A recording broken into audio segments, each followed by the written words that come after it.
This is a presentation of Northeast Streaming Sports.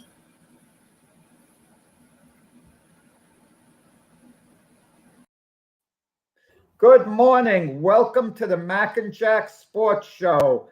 I'm Jack, and my partner there with the hat that's not as good looking as mine, that's Mac over there. And we're taking you into the weekend of all the sports activity. I mean, sports goes around the clock, and there was a game last night. I mean, let's start out with that.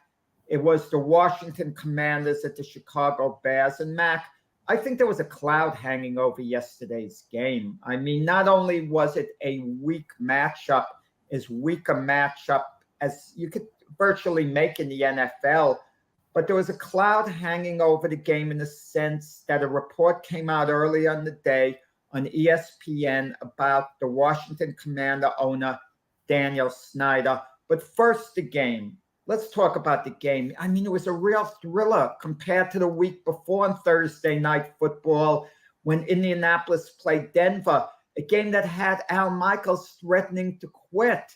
You know, at the broadcast, he said it tongue in cheek, but he was really disgusted with the game. This game was marginally better, but the score was 12-7. That's all you need to know. You can say great defense, and, you know, maybe you could get away with it, but you could also say inept offense, and you could get away with that as well. But Washington escapes with a win, 12-7.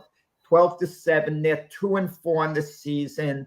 But, Mac, I can't see them being any type of factor in the NFC East. There are 3 teams ahead of them. And even if the Giants lose this week, they'll still be a couple of games ahead of Washington. Even if Dallas loses, they'll still be a couple of games ahead of Washington. And Philadelphia is a few games up. And these teams, if anything, are going to pull away from Washington. And I just see it as being a long season for the Washington Commanders. So what's your impression? What was your impression of last night's game? Well, as you said, it was pretty boring, Jack. I mean, they did sack Fields. I think it was like 5 times. He was kind of disappointing. I'm not saying he's not going to be a good quarterback or a franchise quarterback for the Bears, but he sure didn't look like it last night. Washington, again, good defense, offense playing terrible, even though they got some weapons over there. I don't know what's going on. I think the offensive line needs a lot of work. And I would say that Washington will be lucky to win a couple more games this year, Jack. Well, I mean, that's a bold statement considering Washington has 11 more games, and you'd figure they'd win some of them, 2 or 3 or whatever. I mean, I don't even want to put a number on it. But yesterday's game was a game that someone had to win. The Bears should have won the game. Special teams factored into it.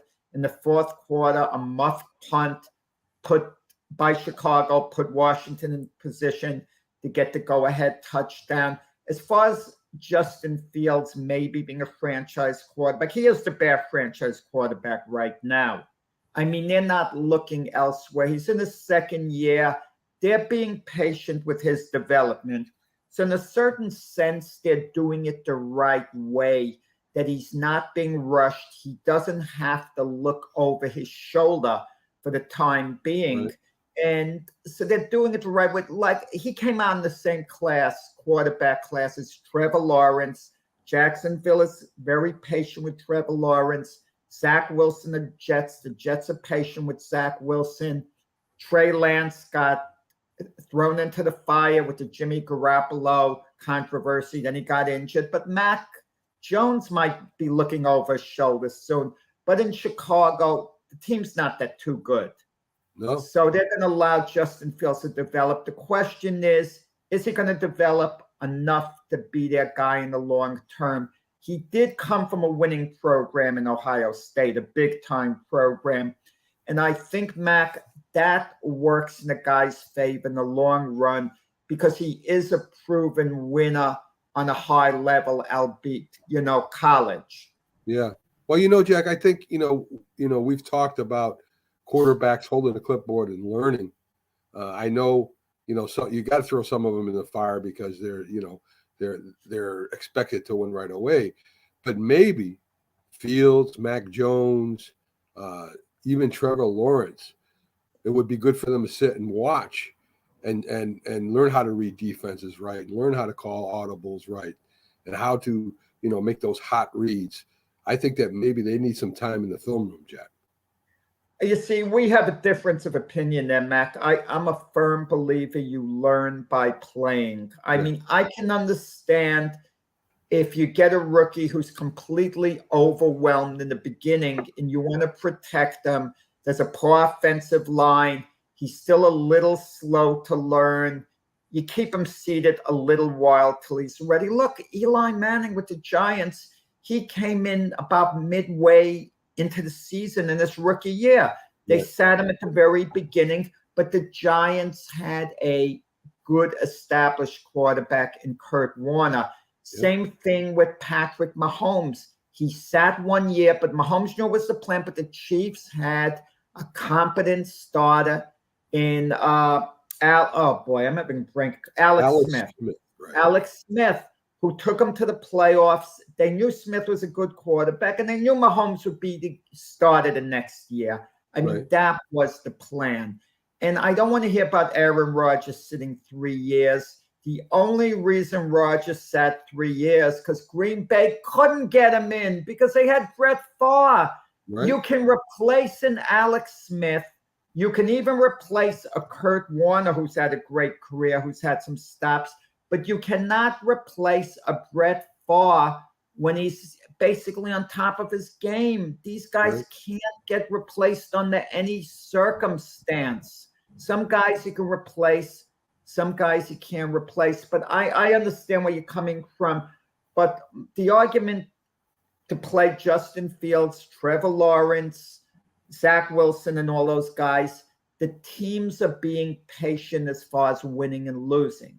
The owner of Jacksonville, the Jacksonville Jaguars, he's not putting pressure on the Jaguars to win now.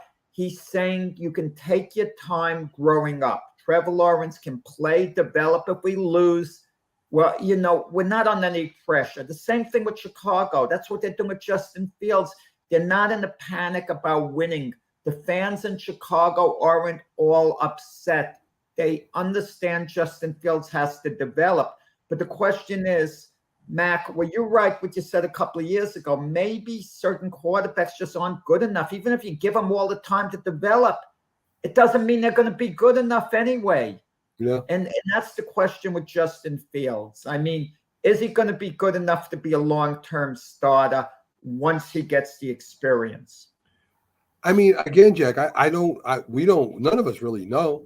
I mean, he has a good arm. He's of course, he runs really well with the ball, but to get up there and to identify defense is a totally different thing. And this is why I say, and we disagree, and that's fine, that these guys need a lot more room, a lot more time in the film room. I don't know who Chicago's other quarterback is. I have no idea. But you said they're not really worried about losing right now. They're just worried about, establishing themselves as a team. So if he's back there and he comes up and Lord knows the NFL speed is a lot faster than college. So, I mean, he needs to learn to read the defense, make them audible calls, have his offense on the right page, and that's everybody. He needs some more time in the film room, Jack. Really Mac, I understand. A lot of people agree with you. So even though I'm exasperated, I realize you have a lot of company that goes along with you. But I am tired. I'm sick of that mentality, Mac. Why is it always quarterbacks? They need to sit in the film room. They need to hold a clipboard to learn. Let me throw this at you.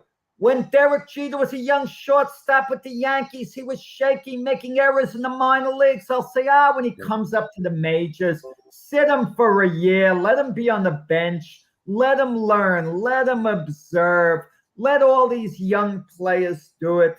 Let them sit on the bench for a year, watch the outfielders, third baseman, watch the other third baseman, pitchers, sit on the bench, watch the other guys pitch. learn, sit in the bullpen, observe.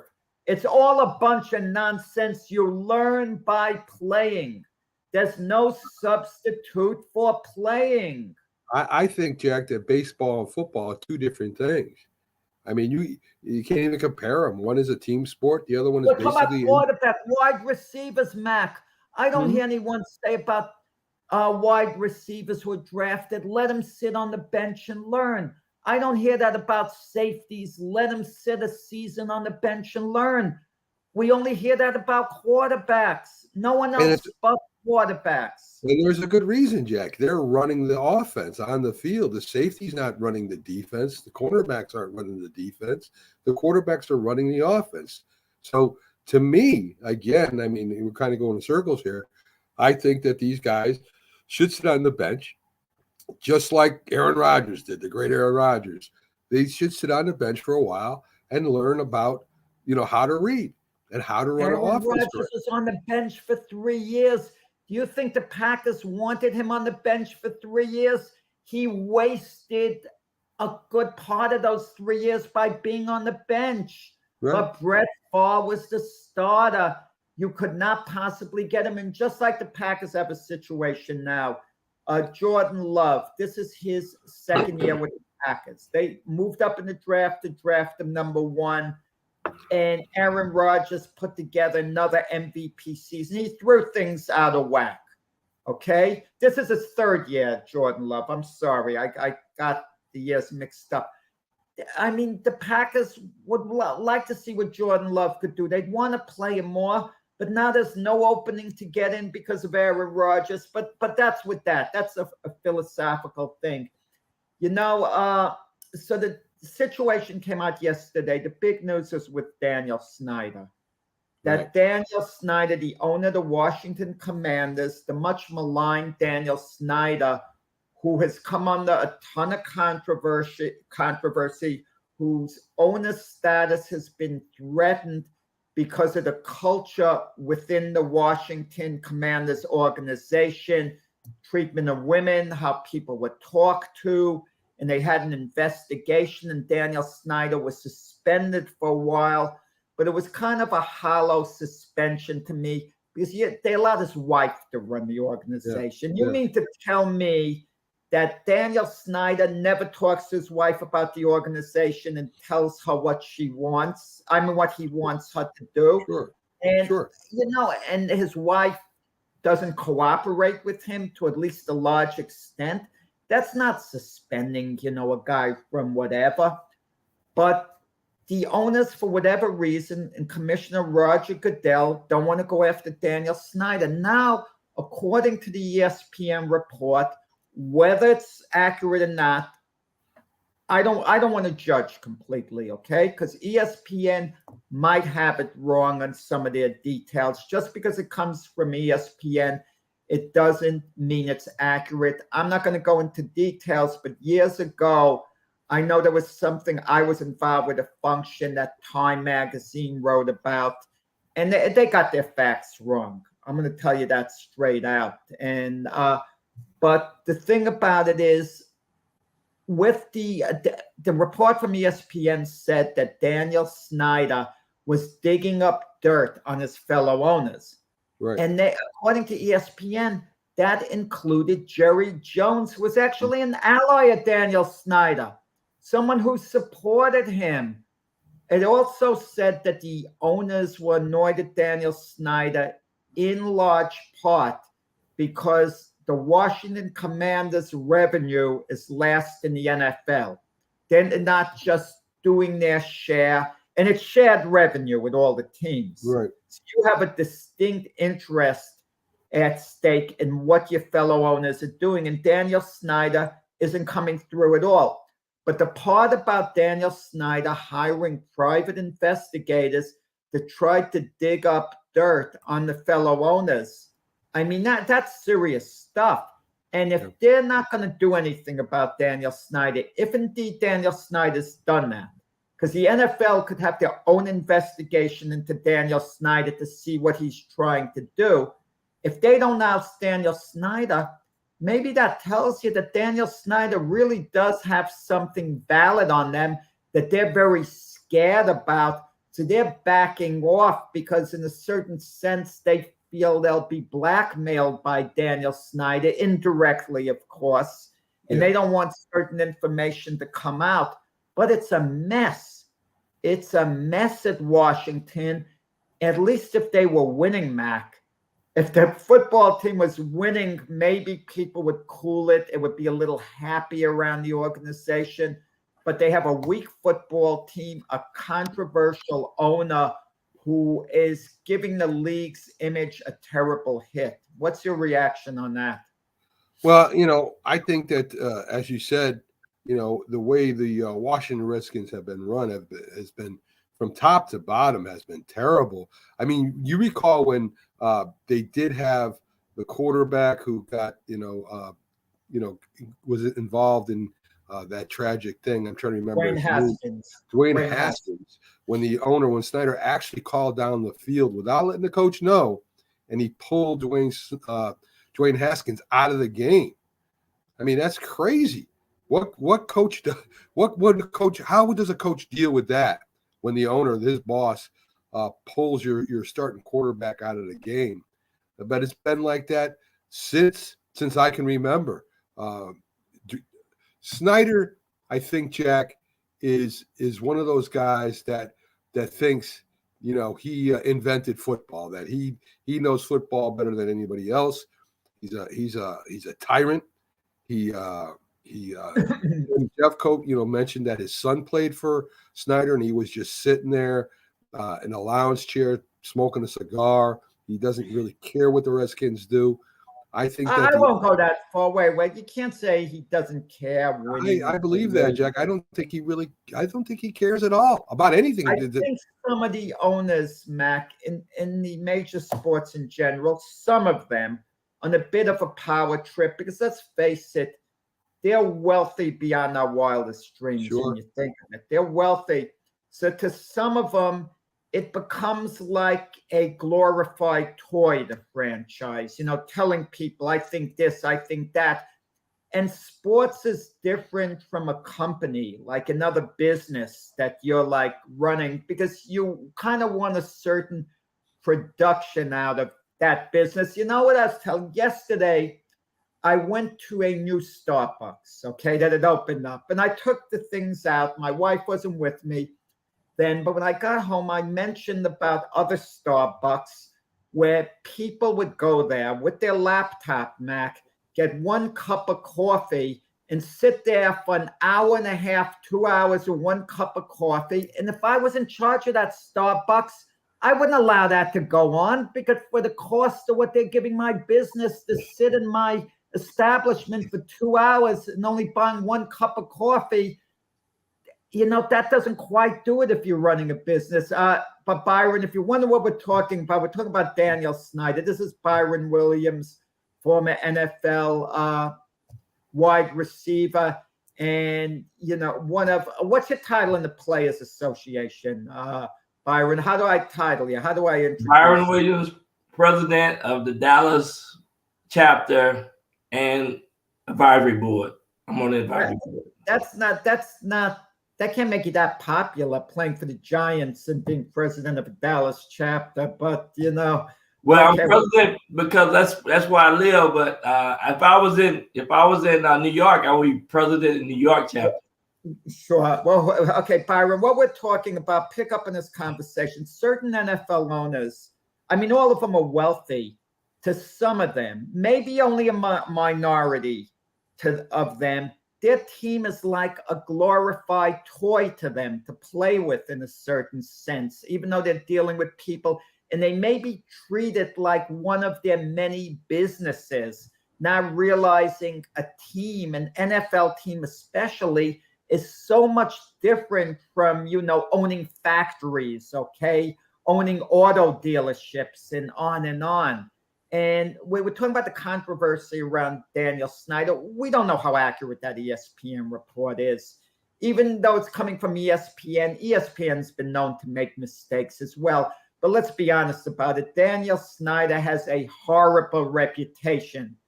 And a lot of what has been printed about him, a lot of what has been said, you have to believe that it has to be some merit to it.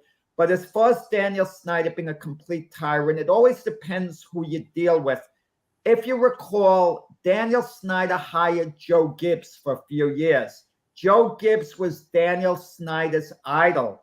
When Joe Gibbs coached the Washington Commanders Redskins at the time, Daniel Snyder didn't mess with Joe Gibbs because he idolized Joe Gibbs. Okay, but now things are out of control in Washington, and you get a sense around the players. Is what being sent to Washington, is that like Siberia if you're traded there?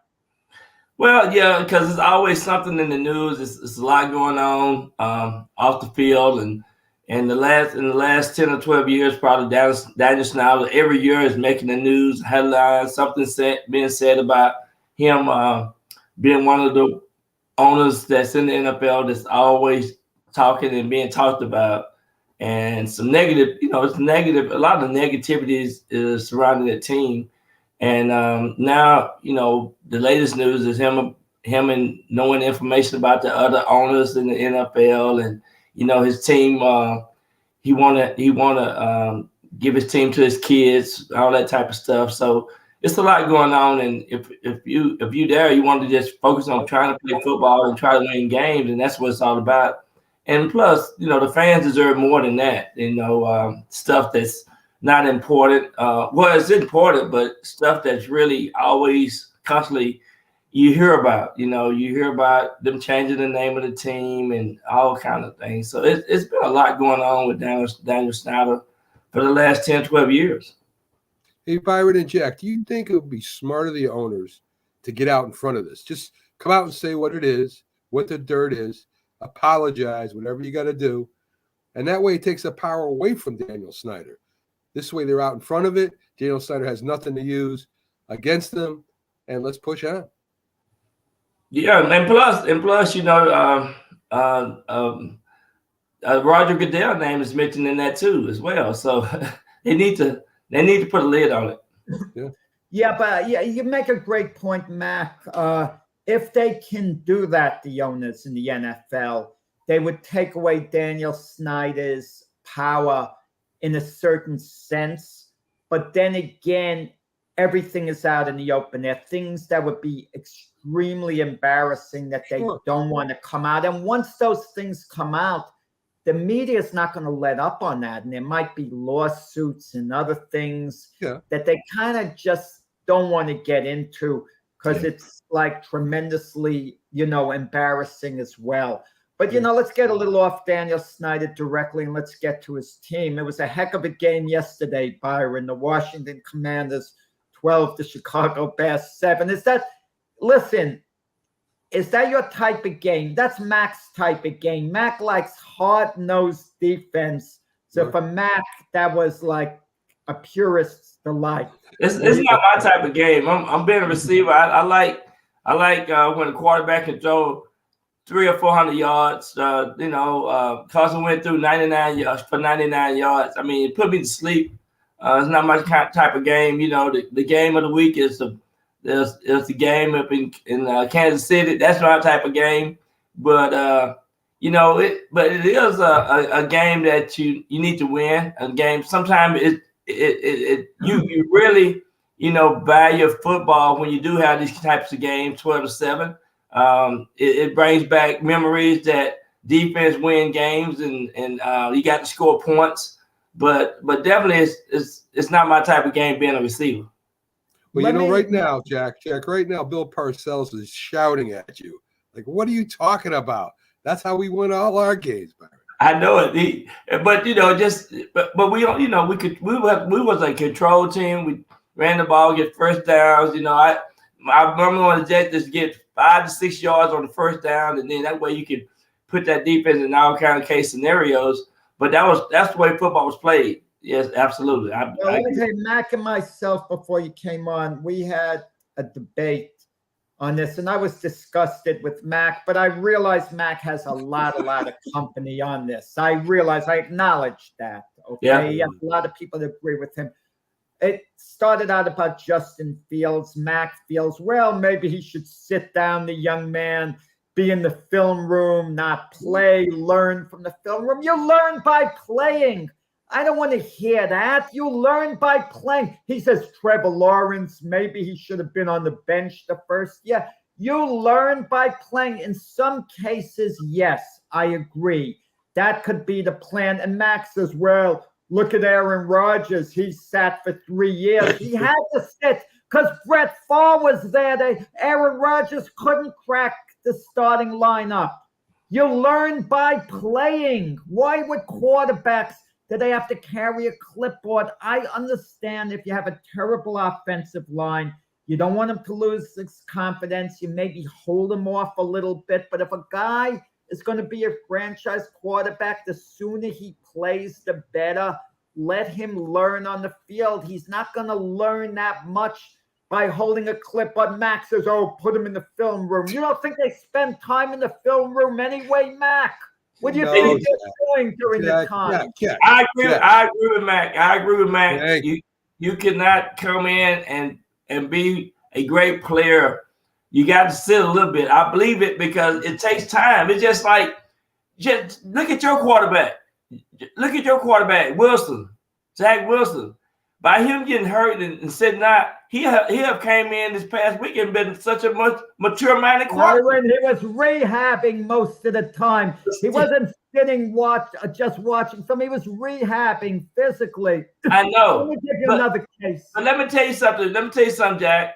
Sometimes it's not going out there and practice. It's mental reps. You have to have mental reps. You have to get the speed down, the timing down. You have to get the playbook down. It's a lot goes into getting mature-minded quarterbacks to come in and play the game the way the game should be played. You learn to make mistakes. Patrick Mahomes had to sit on the bench. That was the plan because they had Alex Smith. If you have a really good established quarterback, there's a transition where you get him out. They knew with Patrick Mahomes it was going to be the only because they had Alex Smith. Listen, the Chargers, Anthony Lynn, who got fired as Charger coach, and I could understand why, believe me. He's starting Tyrod Taylor over Justin Herbert. What a dumb move. But Tyrod Taylor, very unfortunately, we had this idiot doctor who gave him the wrong shot. And on the sideline, opening day, right before the tip-off, Anthony Lynn says to Justin Herbert, can you go in and play? Tyrod can't play. Without any preparation at all as a starter, he lights it up for the whole year. But right from the get-go. But Justin Herbert came from an offensive style in college that prepared him. Yeah. So I'm just saying, in some case scenario, I'm just saying the majority of the time, rookie quarterbacks need to sit and watch and learn and mature. Maybe a year, maybe 6 months, maybe 4 or 5 games, but just don't throw them out there to the wolves because it's so much that you have to learn. I'm just telling you, I think that Matt is right in this instance. I can compromise in the case of a Kenny Pickett with the Steelers. Yeah. Okay, he didn't start the season game 1. They wanted him to get a little more established, but in all likelihood, they wanted to see what Mitch Trubisky could do. And if Mitch Trubisky was playing really well, Kenny Pickett wouldn't have gotten in when he got in. So I can understand in some elements that being the case, like Eli Manning.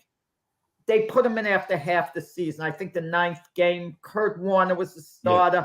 Kurt Warner was doing well, but they knew Eli was the guy. And even though the Giants were doing well with Kurt Warner, Tom Coughlin knew this is our guy. I can't have him hold a clipboard anymore. He's wasting his time. Yeah. And Eli had growing pains when he was in the lineup. He wasn't as good as Kurt Warner that first year, but that's the way he learned by playing. Tom Coughlin realized that.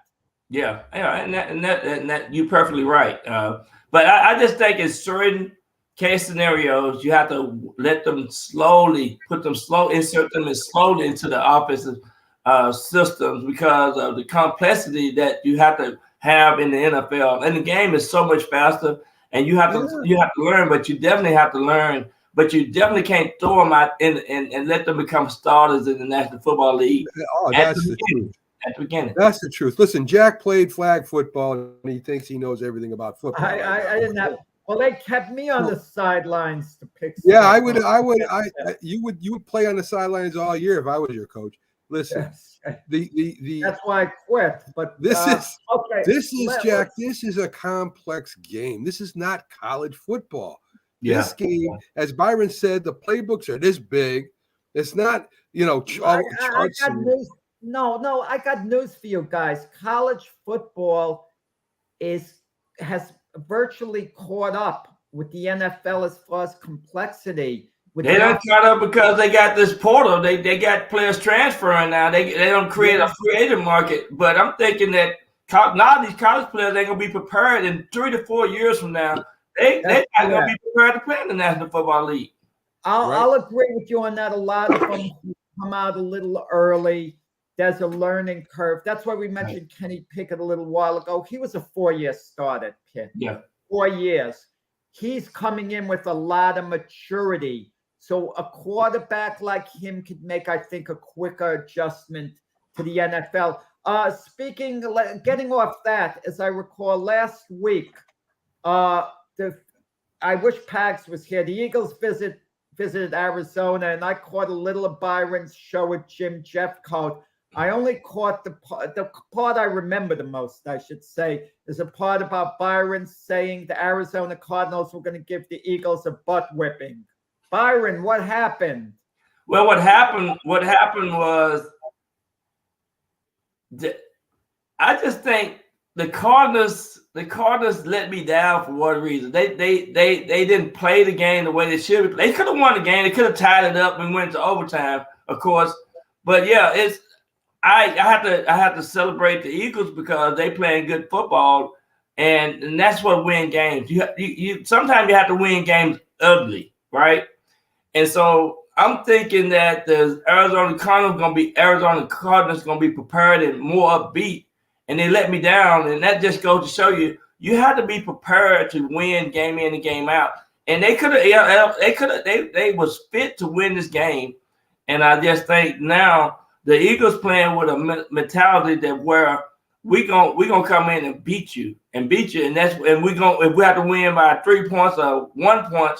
And that's a different type of Eagle game. I mean, even when they played, they've been playing good football, and since 2005, they won 7-0. They went 7-0, so it looked like they might be on that same record to where they lost the Super Bowl. In 2005, when they went undefeated the first 7 games, they went to the Super Bowl. So hopefully the Eagles can stay on that pace. So I have to celebrate the Eagles. I lost. I just thought that this was going to be the week that they would lose that first game.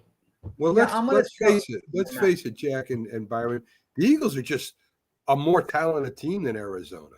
Yeah, I mean, their defense is tremendous. Their running game is great. Arizona has none of that. All they got is Kyle Murray, and Kyle Murray ain't going to win games for you without help from anybody else.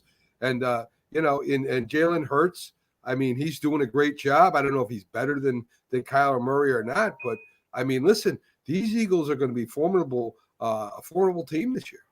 Well, if they had one more receiver like DeAndre Hopkins, it would have been a different game. But they're still missing some couple of players. You were absolutely right. Absolutely. That's thought-provoking what Mac just said.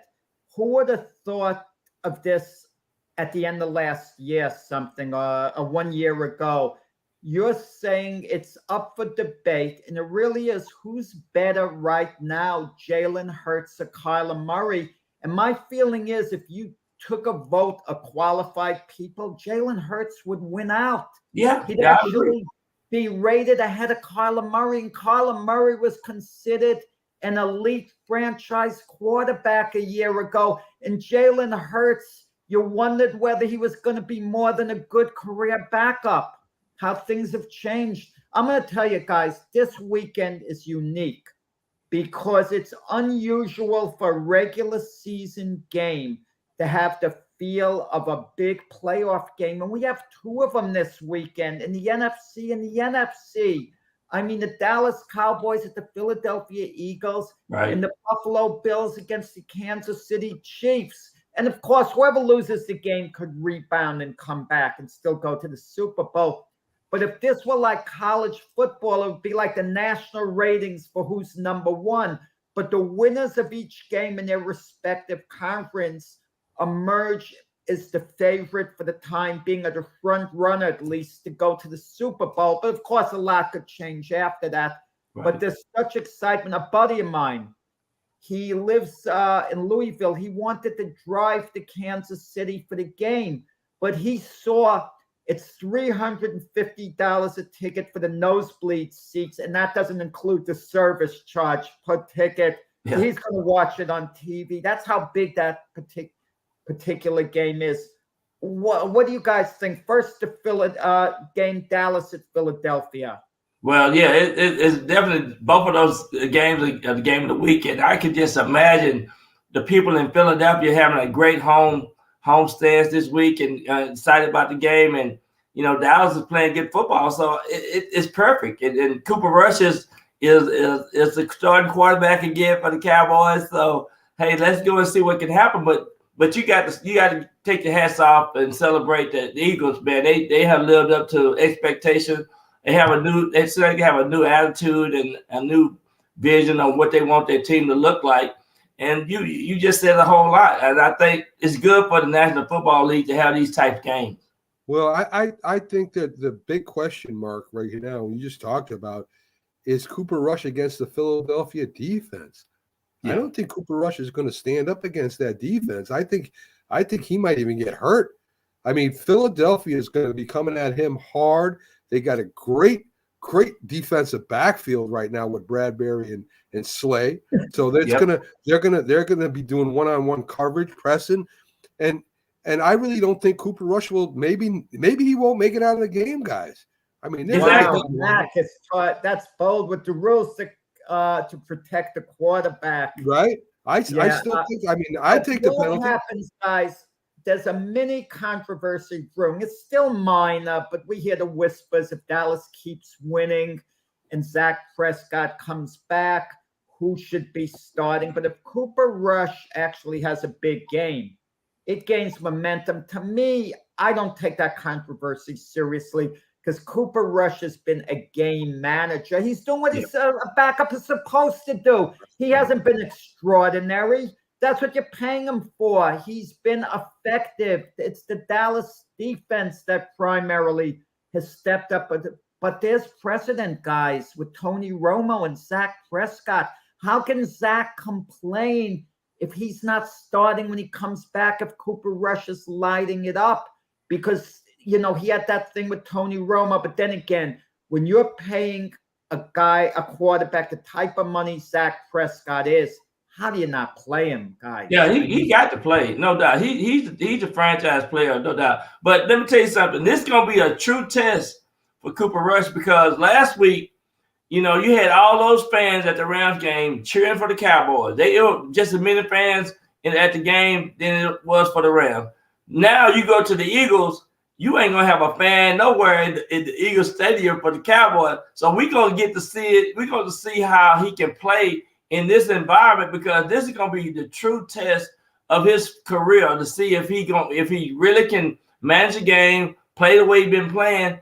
And now you got these fans on top of you. The most critical place to play in the NFC East is at the Eagles Stadium. So we'll see if he gonna be the player that he think he is. He gonna get tested from start to finish at this game. So we're gonna really see if he can actually win some games for the Cowboys for his offense. Their defense is playing outstanding, like you said, but we're going to see what's going to happen, and this is going to be a good test for him. So hopefully is this Cooper Rush's first hostile environment? I think so. In Philadelphia. I think so. Yeah, I think so. How does a player, especially a quarterback, get prepared for that environment? Is there anything you could do in practice so you just make him aware of it or what? Yeah, you can do a lot of things in practice, but I just think what are the Cowboys doing that? But we'll see if he can really play now because this is what the NFL calls for. He could. This is gonna be the game that really see if he can. Dak gonna be back after this game. I'll put it like that. No, it's it's sounding like you're going with Philadelphia in this game, and Cooper Rush will be given a pat on the back after they lose. Dallas saying, good job while Zach was out. We're proud of you. You know, keep yourself ready. And then Zach is back the week after, I guess. Oh, yeah.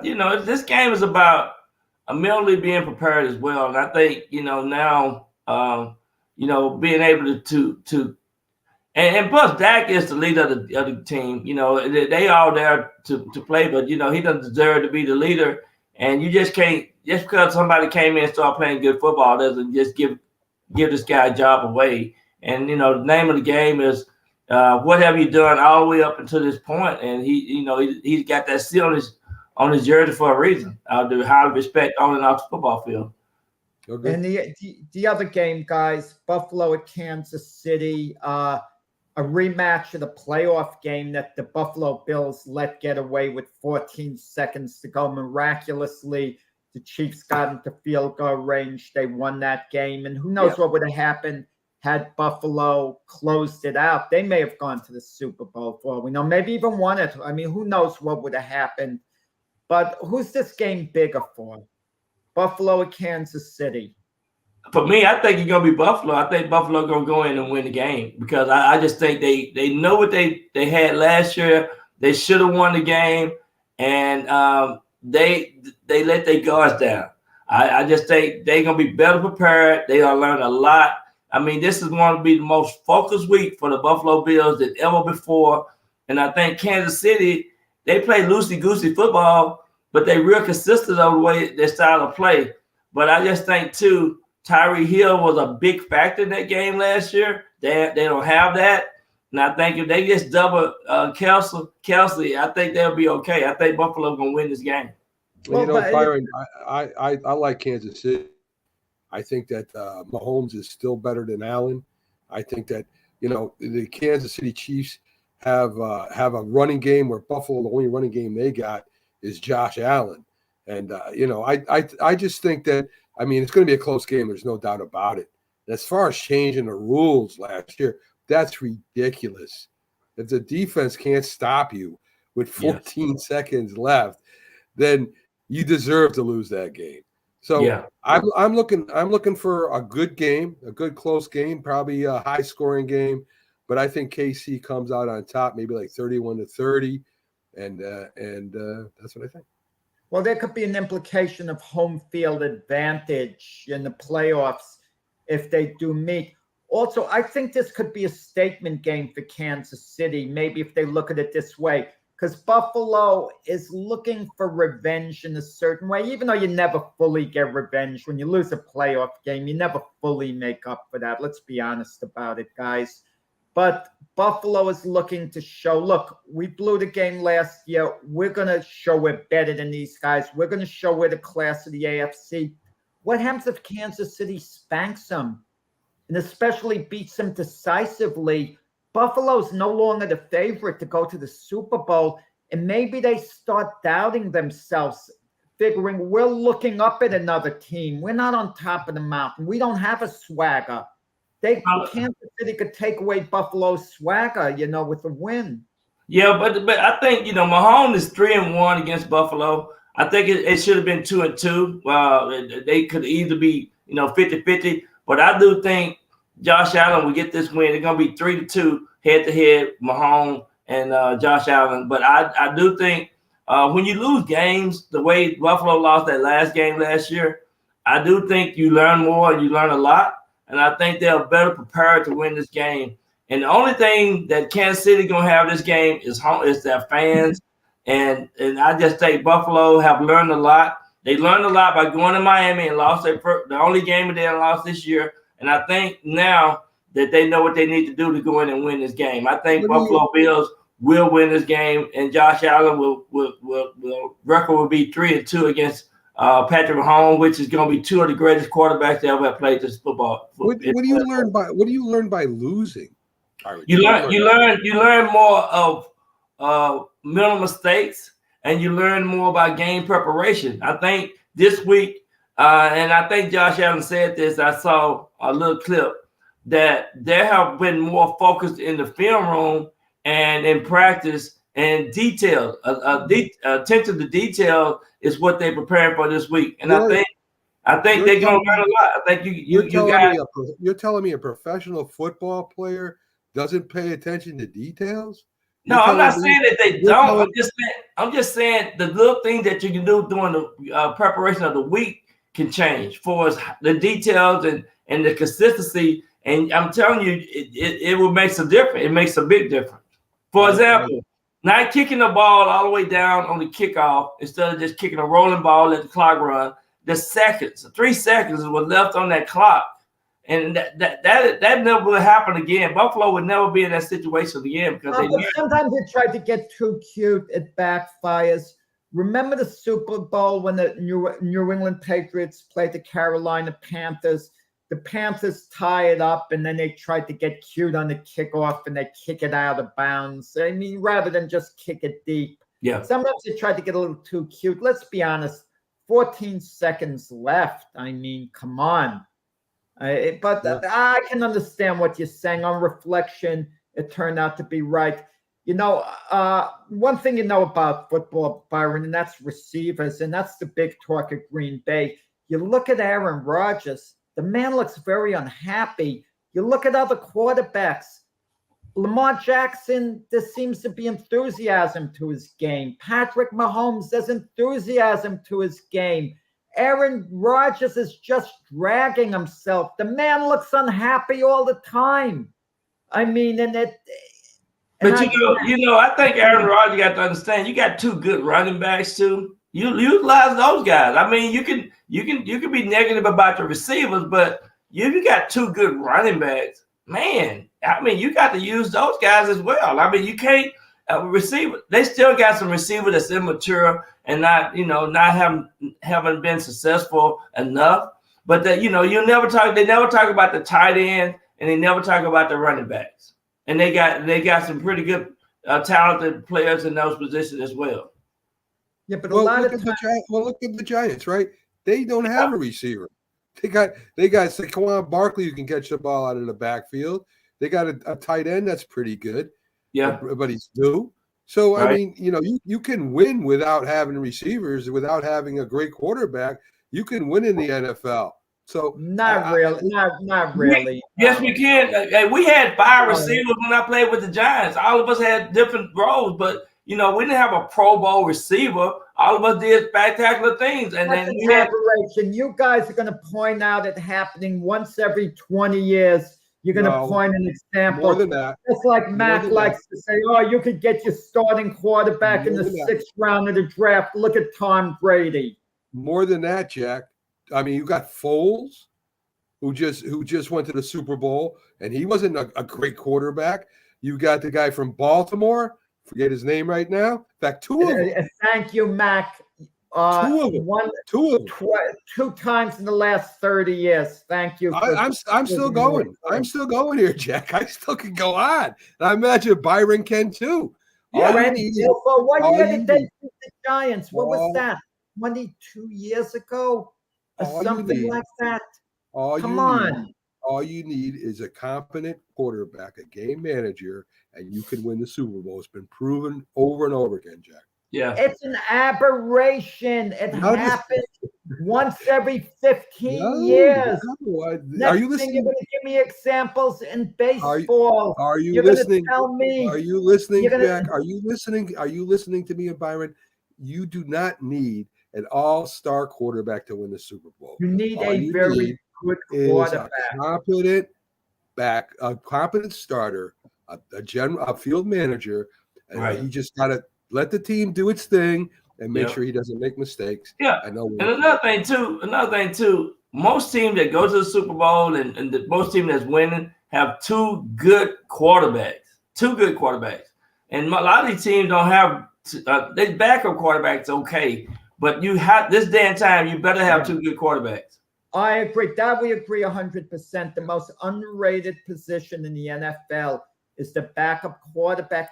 Teams don't want to invest in that.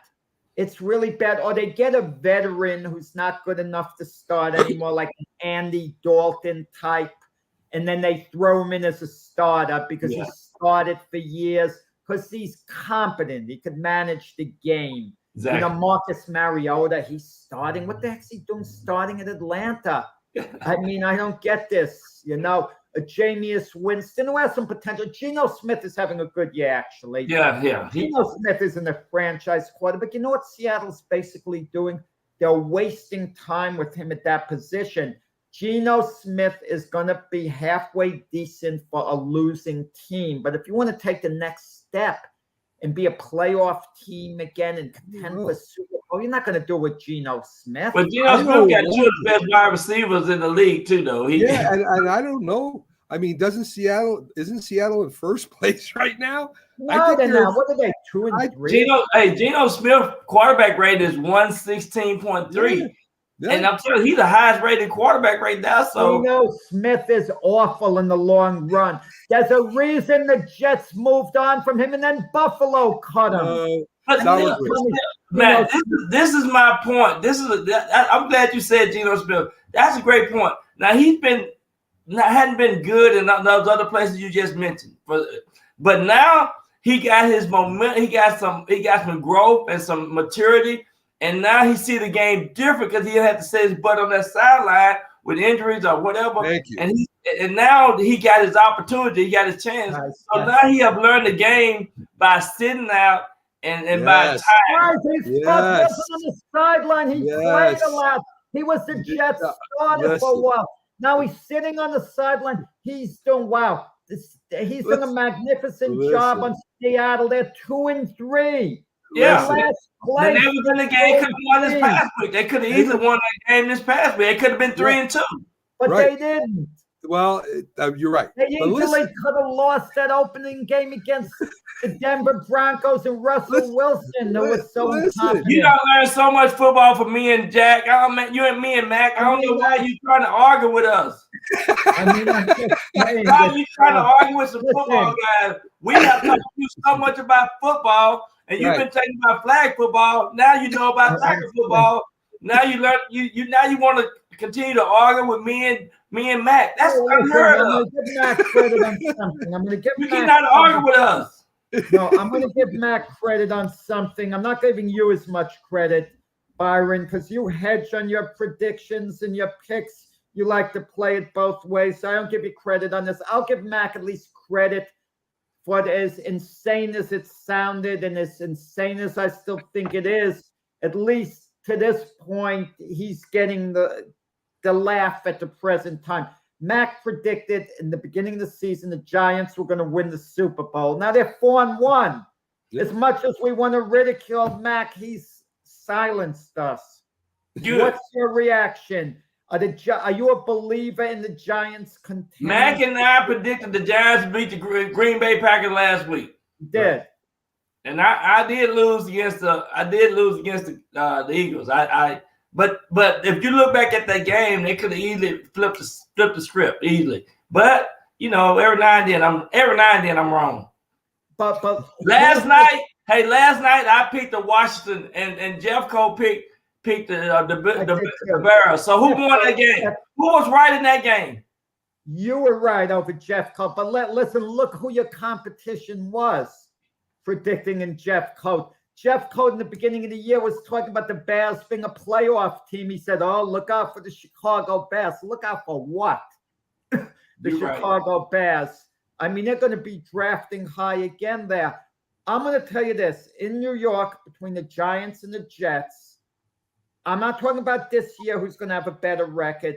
The Giants are 1 game ahead of the Jets. Maybe the Giants maintain it. Maybe they'll have a better record. I'm not talking about this year, but I'm talking about the team with more upside going forward. In the next year or two is going to be the Jets because the Jets have impact players, star players. They're absolutely going to be better than the Giants. In 2 years from now, the Jets are winning the Super Bowl. Can I say something? You might be almost right, but I'm telling you, the people are stealing the Jets players. They will not be no good. They're not going to do anything. The Giants will always be the better team in New York. No, the Giants are the team of people's grandparents. It was kind of like passed down. generation to generation, just like there are more Knicks fans than Brooklyn Nets fans because the Knicks are more of an institution in New York. There are more New York Ranger fans than New York Islander fans in hockey because the Rangers are more of an institution, and actually more Yankee fans than Met fans because there's a longer tradition. So the Giants do have that, over the Jets, that old-time tradition passed on from grandparent to son to his son, in that sense. But the Jets are the in team. They're the in team that young people like. I mean, look at their players. They're cool. Sauce Gardner. I mean, the best shutdown corner in the NFL maybe right now, and he's a rookie. Garrett Wilson. He's making acrobatic catches that are going to remind people of OBJ in his prime. Elijah Moore. Quentin Williams got Carl Lawson there. Zach Wilson is coming along. They're starting to block for him, and he can roll out and make things happen as well. And that defense under Robert Salah. Listen, Brian DeBall's been great. If the season ended after 5 games, Brian DeBall might conceivably be coach of the year. Yeah, I agree. A wonderful job. I agree with everything you're saying, but I'm just telling you, the Giants will always be the team in New York. So I don't care what you say. That's a fact. Yes. You remind me of a line in tennis when John McEnroe was at his peak. He modestly said, "I think I'm the best tennis player in the world." And then Jimmy Connors remarked, "You tell that SOB he'll never be number 1 as long as I'm around." I guess, maybe we need a Jet-Giant rivalry here, in New York a bit. Well, that's why they play every year in the preseason. They do play every year in the preseason. Who cares the preseason? No one cares about that game. They should play every year during the season. Every year during the season. I mean, you get a real nice rivalry going. But it will be like 100-2 if they played every year. but no, the preseason. I don't know whether that means. I don't think that means anything to the players winning or losing Giants against Jets. Jack, the Jets are very far away from going to the Super Bowl. I don't know how long. I don't know how long it's going to take. It might take 10 years. I don't know. Come on. I'm just saying it might. We don't know. It might, but it's sure not going to be 2 years. I mean, that's like saying Detroit's going to be 11-6. What do the Giants do? I know Mac's position on this with Saquon Barkley. Mac's concerned about injuries. Mac wants to offer him a short-term deal, which there's no way Barkley takes. Do you invest in a long-term deal? Oh yeah, with Saquon, I'll give him a 4 or 5 year contract. That's a long-term deal by NFL standards for the big money, the big bucks, right? You take that chance on them. But you can always trade players away. You can always put them on a trade block. You take that contract away, you take a big hit. Yeah, that's true. Contract. Yeah. And it does go against the salary cap when you do that. So yeah, you're absolutely right. And Mac, you could cut in. Correct me if I'm wrong. Mac would give a long-term deal to Daniel Jones. He believes he's a franchise quarterback the next few years. To me, I'm going to be open-minded. Right now, I don't think so, but maybe he is. I'm going to let the year play out. I think Daniel Jones one of the most improved quarterbacks in the league. He playing like it. He have a whole different. I think the coaches have came in and settled him down, making him more aware of the pocket and making the right. He's managing the game right, and I think so far he gets an A. The first time invest big money in a game manager for your quarterback. You don't invest superstar money for players like that. Man, they may as well get Cooper Rush from the Cowboys. This is the thing that I want you to remember. I want you to remember Brian Daboll, the head coach of the Giants, now can compare because he has seen Josh Allen. He know what he's looking for. Maybe he sees some things in Daniel Jones that gonna help him, And I think this probably been the best thing for Daniel Jones to bring this staff into the Giants locker room. And now he can help this young man be more prepared. I think that's gonna play the biggest role than ever before. So now they can decide where to get Daniel Jones his contract. And now I think he playing so much better. And Hey guys, Jack. Quick break. We'll be right back. Quick break, Jack. I mean, you can see right now, without LeBron, Lakers are struggling. Let me tell you about a team I hate, all right? I know the Dallas Cowboy fan is here, so I had to make sure he knew how much I hate this team. I'm ready. I've often said that the people who run baseball, they try very hard to ruin it.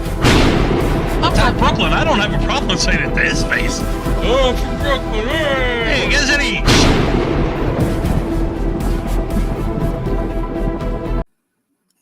Good morning. You're listening to the Mac and Jack Sports Show on Northeast Streaming Sports. Mac, how long have we been doing this show, you and I? About a year. No, over 2 years, I think. Okay. I lost track a little bit. This is the first break we ever had where I didn't get up out of the seat to even stretch. These breaks are too darn short. They're wasted time. It's I told you. Time out during the I game. told you it was a quick break, Jack. I'm getting up and I'm taking a few minutes or whatever. All right. Okay, We'll handle it. hey, Jack, last week you took a break and you didn't come back to your seat in time. About what? With the 20-second timeout? Yeah, it's like calling a you and timeout. Jeffco. Down You Gatorade. and Jeffco have been fine. I'd let you know that. But let me tell you something about Brian DeBall. Doing a wonderful job with the Giants. But as far as Daniel Jones goes, he had no choice but to adopt Daniel Jones because before he got the job, Giant ownership made it clear they wanted someone who could develop Daniel Jones. That was in the job description because they felt Daniel Jones had several coaches, coordinators, and wasn't given a fair chance to develop. Right. And they wanted Daniel Jones to be given that chance. That in part is why Mitch Trubisky didn't join the Giants because he knew he wasn't going to be starting with the Giants immediately. Brian DeBall was Mitch Trubisky's offensive coordinator at Buffalo. So the point is, Brian DeBall has to stick with Daniel Jones unless Daniel Jones proves he can't get it done. It's Brian DeBall's project. Now, has Daniel Jones been a good game manager so far? Yeah, but in the long run, I believe you want a difference maker quarterback. I mean, game managers are fine if the rest of the team is really, really good. If your offense is really, really good otherwise. Yeah. And Daniel Jones can't be considered a franchise quarterback till he proves he can be a difference maker in itself. And he hasn't proven that in the NFL yet. Yeah. Let me ask you and Byron something. Has Daniel Jones run for 2 touchdowns on bootlegs? Yeah. Good gosh. Give him a 5-year deal. Yes. Give him a 5-year deal. Has he thrown the ball thrown the ball accurately while taking punishment, coming up with bloody hands and stuff? Yep. What do you want for the guy to do? I have seen Daniel Jones work over a few years. Right. He's had a few years' time. It's wonderful he's making an improvement, but I'm going to tell you something. Put Cooper Rush in Daniel Jones' situation. The Giants would have the same. No. I'd rather have Daniel Jones than Cooper Rush. No, I didn't say that. I said if Cooper Rush has been the quarterback of the Giants, they're winning. Look, Dallas is winning. And people are talking about Cooper Rush maybe being the starter. Would you invest, let's say Zach Prescott couldn't play football anymore for whatever reason. If you're Dallas, would you invest big money in Cooper Rush to be a starter the next few years? Just because he's a game manager for a few games, you don't do that. You're looking for a difference maker. Even the Ravens are hesitant with Lamar Jackson's contract. Lamar Jackson's much better than Daniel Jones.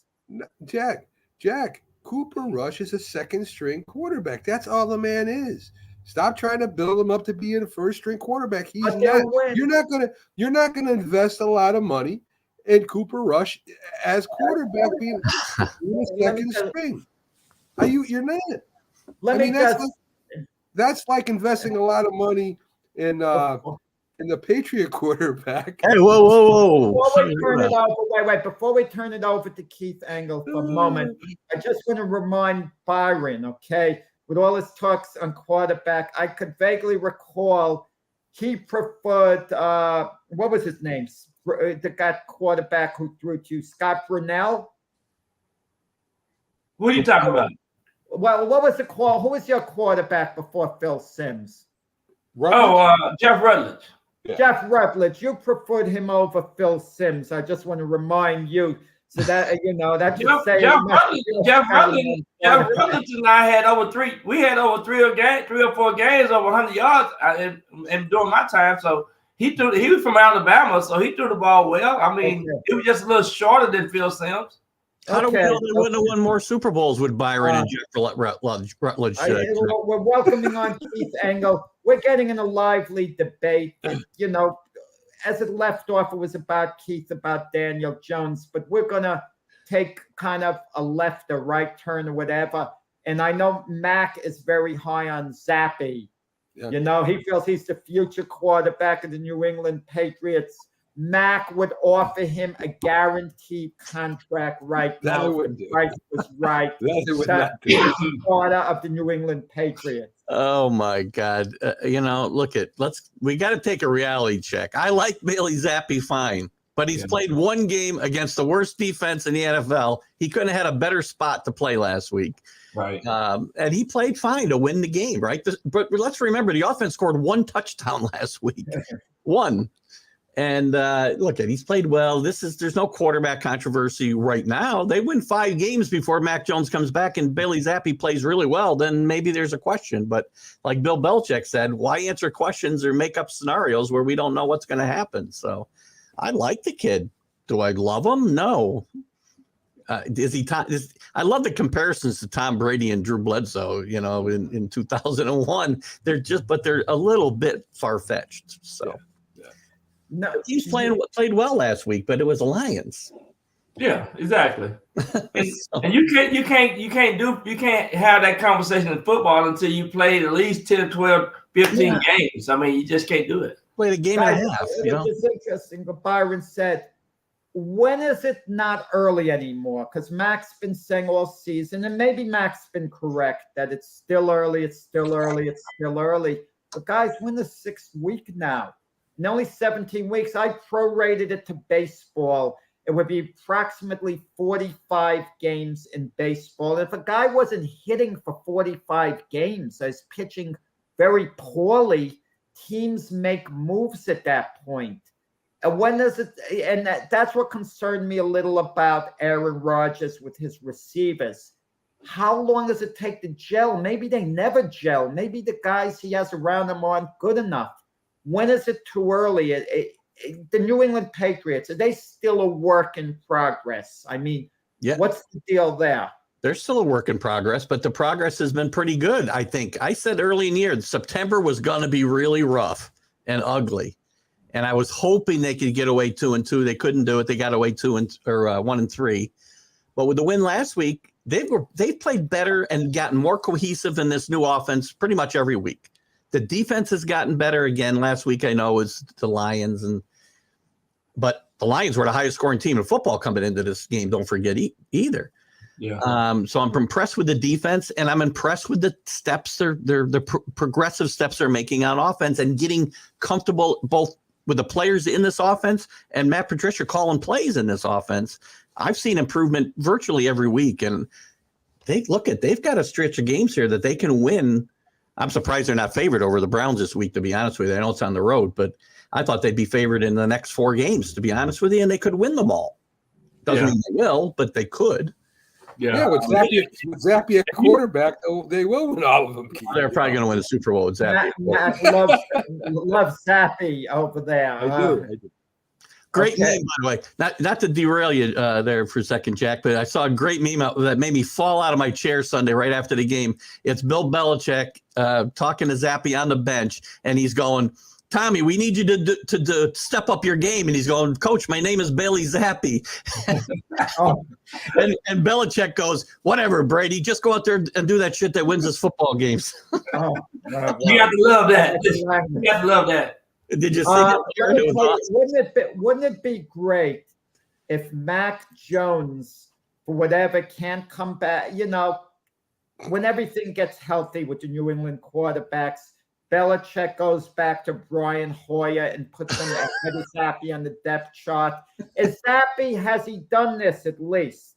Yes. He's no longer the number 3 quarterback. Has he graduated to the primary backup behind Mac Jones? Or you never know the way Belichick is thinking. He still might be number 3 Zappe. You can't say for sure Zappe is going to start ahead of Brian Hoyer if they're both healthy. If Zappe plays reasonably well these next couple games or however long, I still think there's no reason. If he plays this well, first of all, there's no reason to rush Mac Jones back till he's 100%, right? There's no reason to do it. Yeah. And if he plays reasonably well, then I would think he would be the primary backup to Jones if Jones regains his job, which he should. And Brian Hoyer will continue to carry the clipboard better than any quarterback. Mac wants every quarterback coming out of college. He wants a rule written in, basically. The union should write a rule. They got to carry the clipboard for 1 year. They got to spend X amount of time in the film room. It's got to be in their contract. So, you know, Bryce Young, Stroud coming out of college, they absolutely shouldn't play the first year. They've got to learn by watching. Wait a minute. He wants to give Bailey Zappe a multi-year contract. He's only played a game and a half in his rookie season. And Byron, who agrees with Mac, is kind of hypocritical, and I'm going to tell you why. Because if I said that about wide receivers, let them sit on the side. Let them learn. Let Seattle learn from DK Metcalf. It's not the same, Jack. Jack, it's not the same. You're talking about a quarterback that runs the whole offense compared to a wide receiver. There's no comparison there. Yeah. You're saying wide receivers don't have to use their because the wide receiver just learn 1/3 of the playbook. You got the offensive scheme, you got the running back scheme, you got the whole scheme of things as a quarterback. Wide receiver can go out and run 9 routes. I mean, it's 9 different routes. I mean, it's a different concept. Some quarterbacks are like robots. The offensive coordinator's calling everything. You don't think with Zappe, Matt Patricia's calling everything? Absolutely. I don't think you're seeing him check off a whole lot at the line of scrimmage. And they're exactly simplified things. They simplified things so that he completed 17 out of 21 the other day, which is great. But he did throw an interception, and you mentioned Tom Brady before. The Buccaneers at the Steelers. The Tampa Bay offense hasn't gotten their footing yet. I mean, it's a serious matter going on in Brady's personal life, with Giselle. People might make some jokes about it, but really it's a serious thing. I can't imagine him giving his job the total football concentration that he's maybe done in the past. I know some people, they say can. I think it's virtually impossible, especially you have kids who are older going through all that turmoil, and he can't be home to deal with that the whole time. Mm-hmm.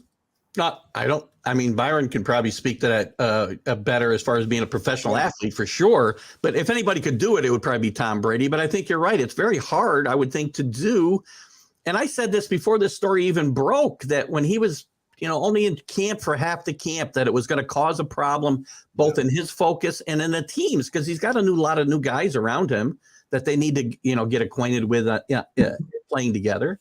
And I thought this team would struggle to make the playoffs because of it, and just an overall decline in some of the positions as well. But he's definitely not the player he was, and whether it's because of lack of weapons around him or lack of focus or both. I mean, this team is struggling mightily, I think. And Tom Brady specifically is struggling mightily. But it's not hard to block that out. But right? I think it's, well, for me anyway, going to work kind of relaxes me. You know, kind of takes away some of the problems, because you know I'm expending energy. I'm focused on my job. I mean, and to bring the kids in. The kids are older now. The kids aren't little kids who are going to be, you know, are going to be hurt because daddy's not home. They're older kids. They know how to deal with this kind of stuff. Well, they've been around. Byron, when you played, and we're not going to ask what went on in your personal life, did you ever have a time, even for as little as one day, where, and I imagine most players have, something is going on in your personal life and you really don't want to be at practice. You really don't. You want to deal with what's in your personal life. And even though your body is at practice, your mind is elsewhere. I mean, how is that to deal with something like that? Yeah, it's a lot going on. You know, every week there's something coming up. And then now, you know, we got these different people pulling on you and stuff. And, you know, you do want to spend some time with your family, but you only get one day off. And that's that Tuesday. And these days, they're giving players more time to family time. If something come up, you always hear that players had some emergencies that had to go in and take care of. So it's a little different concept than when I played. And now, you know, you do have players being at the stadium all day long. They made it convenient. We used to leave and go to lunch. They don't do that no more. They go to work. They stay there all day from the time they get there to the time they have to leave. So it's a different concept. But definitely something always going on with pulling and managing the family and things like that. Well, I learned something new here, guys. Wait, the players used to be allowed to leave to go to lunch. You mean guys would pile into the car and go to Burger King or McDonald's? No, they wouldn't pile into the car, but you know, you can, if you want to go and get something different to eat. I mean, they do have food there for you, but you can always go and do some things away for about an hour and a half. Back in the day, you could leave, but now they have it the way you stay there, and every team got certain rules and guidelines that they have for their players. Okay, I want to ask Keith, college football here. Mm-hmm. Alabama and Tennessee is the big game. I mean, this weekend, tomorrow. Okay. I mean, Alabama's rated number 3. I just don't see it, because I think when the smoke clears at the end of the year, Alabama's going to be the national champion. I think they're kind of just treading water, waiting for now. And then the explosion will happen at the end of the year. I don't even think it's going to be close at the end of the year. Could Alabama be realistically upset and not, you know, win the national championship? I mean, it's possible. By 7 points over Tennessee. I'm surprised it's that close. Well, it's on the road, and Tennessee's playing some great football. They're playing. This is the best team Alabama's played all year. Alabama barely beat Texas A&M last week in the Jimbo Nick Bowl, right? And could have maybe won with a better play call at the end of the game. Even Johnny Manziel called them out on that. So, but I'll tell you what, I like Tennessee's chances at home this weekend. I really do. If somebody's going to beat Alabama, this is a good spot for it right here. Maybe they won't, but I think it'll be a good game. And I don't think I'm a little surprised it is as many as 7 points, and it's only because it's Alabama that it is. But Josh Heupel's done a great job there at Tennessee. Hooker has put himself in the Heisman conversation, and they got some weapons. I think Cedric Tillman might be back this week too, which would be huge for Tennessee, their top wide receiver. So, but they just manhandled, who did they play last week? Florida, I think. Florida. They manhandled them last week, and it wasn't even that. That's always been not much of a rivalry actually the last 20 years, because Florida's killed them. Isn't Bryce Harper out too, Keith? Isn't Bryce Harper out for this game? Bryce Young's still a game. He may play. I would be surprised if he doesn't play this week, actually, but he's not officially in or out yet. Correct me if I'm wrong. Tennessee hasn't really been relevant on as far as being a threat to win the national championship since the Peyton Manning era. Okay? Yeah. I mean, if they beat Alabama, does this turn the program into a national power, you know, once again? I think yes, I think so. I think they're heading that direction. Definitely. They're definitely one of the top teams in the SEC and in the country. And their biggest problem is they've got Alabama and Georgia, you know, right in their conference year after year. So that's what makes it hard for any of these other teams to really get sustained success. because you've got those two powerhouses every year to contend with. So, but Tennessee's definitely back on the national map now, and if they beat Alabama, all bets are off. Yeah, don't look now, but Penn State is in the top 10. They got an outstanding defense, a good running game, which is something that is a great formula for success. I don't know if they'll be a national champion or not this year. I doubt it. But I just like Michigan this weekend. Yeah. Michigan this week and Ohio State coming up very shortly too. And my problem with Franklin, Franklin comes up for all the jobs that open. He just signed a big extension. He's a good football coach, and that team is always, well, except for maybe the COVID season. I know they had a bad year, but they're liable to be 10-2 this year. But they're going to probably lose to Michigan and Ohio State, because whenever Michigan, Ohio State is good, no matter how good Franklin's team is, he can't beat them. And that leaves them out of the Big Ten championship game and out of the national title picture. So that's my biggest problem with Franklin, is he can't beat Michigan and Ohio State when they're good, only when they're bad. Yeah, I remember a couple of those games being decided or something crazy. Yeah, it's a great matchup this week. I mean, that's probably the second best game of the weekend, I would think, nationwide. There's some good matchups. Six top 25 matchups this week, I believe. So Tennessee will beat Alabama. So I'm gonna say that Tennessee will beat Alabama this week. Wow. Man, boy, Byron. Wow. Me and my wife were talking about how great UConn is this year and why they're not in the top 10. You don't understand it. Well, give Jim Morris some time. They'll be in the top 200 probably by next year, probably. No one talks about Clemson. They're unbeaten, and it seems like just about 3 years ago they were national champions. No one really considers them a threat to win it all this year. Well, they're still ranked in the top 4, and they're playing better offensively than they did last year. I'll never say his last name. I'm not even going to embarrass myself by trying. He's playing much, much more consistent football and helping that team, and the defense is still good. They won except when they played Wake Forest, but Wake Forest scores points against everybody. Guys, if you can only watch all three, answer this. You can only watch one of these 3 games this weekend. You're forced to sit in front of the TV and watch the full game. You can't watch the other 2 games at all.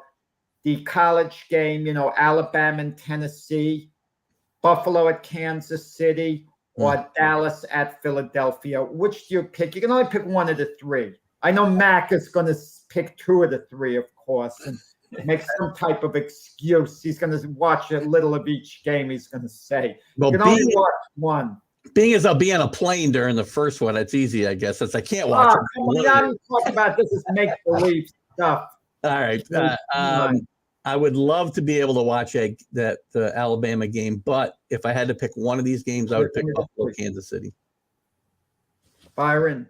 I would pick Dallas and Philadelphia, because I want to know whether I need to go outside or not, because if Dallas lose, the people go crazy and they'll run over you. So I'll pick that game.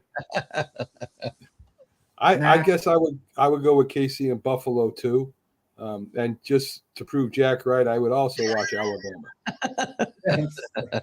I knew he'd say that. I'd probably pick Dallas and Philadelphia, because something about that game has a feel like it's not just like a playoff type atmosphere, like it's a festive celebration in Philadelphia. If they beat Dallas, they're going to act as if they won the Super Bowl there. I mean, they're going to be the front runners in the NFC to go to the Super Bowl. There's going to be such excitement in Philadelphia. Even though the Phillies are in the playoffs, the Phillies in the playoffs right now against the Atlanta Braves. It's one game apiece. But I could guarantee you in Philadelphia, the sports fan is more psyched for the Eagle Cowboy game than the Philly Brave playoff game. The series, I mean. That's at least entirely possible. You don't think it's the same for Buffalo, though, and Kansas City? I would think it's the same way. That's entertaining, Josh Allen, Patrick Mahomes. If you talk about the most entertaining game, that's probably going to be the most entertaining game. I would agree. Buffalo's got to get over that hump of beating Kansas City. They're actually favored in Kansas City. I'm a little shocked at that line. It's 3.5. You needed to help me out over what Byron said, okay? I said 2 years from now. You might disagree, which is okay. I'm throwing out a prediction that the Jets are going to be in the Super Bowl in 2 years. But I said they'll be better than the Giants by that time. And Byron said, because the way the franchises are set up, the Jets will never be better than the Giants, at least not over the next few years. Max says it'll take about 5 years. The Jets got impact players in the draft. They got young studs who are going to get better. They're going to be better than the Giants by next year. I agree with all of that, assuming Zach Wilson continues to get better and can carry them at quarterback. If he doesn't progress and Joe Douglas has done a great job of building that team, and there are some really good impact players all over the field. The one that matters, though, is the quarterback, and it's going to all hinge on him. They could be better than the Giants, but I think it's going to be. Well, the thing I look at is that the Giants have done it without wide receivers, and the Jets have good wide receivers. So if the Giants can win without wide receivers, what's going to happen when they get a few, Jack? Well, first of all, they got to get them. Let's not forget they got to get them. So Mac is saying, and Byron is agreeing with him, the Giants cannot let Daniel Jones go. They've got to sign him to a long-term deal as their franchise quarterback. You're talking about big money, but keep in mind, I don't know about Byron in this, keep in mind with Mac, he's the one who said with Aaron Judge, just let him walk, he said, before the season began. Okay, but Daniel Jones, he's not taking that position on. That's true, and I obviously did not agree with that position. But as far as this one, I don't know about huge money, but Daniel Jones has made very good progress in his 4 years in the league. He's gotten better every year. He's led them to 3 comeback wins this year. They're only asking him to really manage football games, not lose them. He takes better care of the football. I have said forever, and so the answer is yes, they should keep him and move forward with Daniel Jones. I have said forever that if Daniel Jones had been drafted late in the second round, whenever, Giant fans would feel totally different about Daniel Jones and his progress in the NFL. It's not his fault. He was the 6th pick in the draft. That's why. Plus, it's not his fault. They had so many different coaches. I mean, he had good coaches. Right, exactly. I think Daniel Jones has made great progress over every year. He's been better. Yeah. I don't think people care after a while where someone was drafted. I don't think Giant fans dwell at all at this point. I doubt that's was drafted in the 6th round. I like Cowboy fans. I don't think they say, wow, what a pleasant surprise. We got Zach Prescott in the 4th round. It becomes old news after a while. No, but Jack, that you never forget the fact that they picked the guy, a bunch in front of a bunch of better guys, right? So yeah, they're going to remember that because their initial reactions to Daniel Jones don't ever go away. So they've never gotten better because of where he was drafted. They don't see the progress he's made because they think he should come out in day one and be Patrick Mahomes, which there was no chance. Byron, the baseball playoffs are going on. Now, you're a baseball fan, right? Yeah, I saw Judge hit that 62 homer last week. I went to the Rangers game. It's something Keith and myself have argued with Mac about. Do you think the Yankees made a mistake in their dealings with Judge? He's going to be a free agent. Or do you feel just the way Mac does, just give him off and just let him walk if he doesn't like it? Why you want to put? I'm always agreeing with Matt, but this time I disagree. I disagree with Matt this time. Good call. How's that? How's that? Yankee playoffs, best 3 out of 5. It's scary. It's not like in football. In football, the better team is usually always going to win, but sometimes they don't get the bounces, their penalties, their miscues. So upsets do take place. But 3 out of 5 in baseball is still precarious. It's a very short series. Yeah. And the Yankees up 1-0 against the Indians. The rain out last night hurts.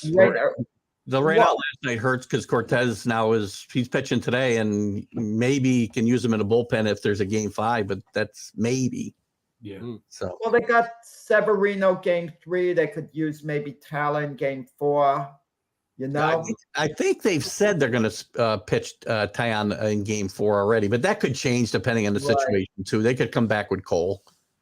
who I think pitched a pretty good game in game one. I don't want to point any fingers to anybody in this panel there either. Hey, listen, I'll eat my words on that. He pitched an outstanding game.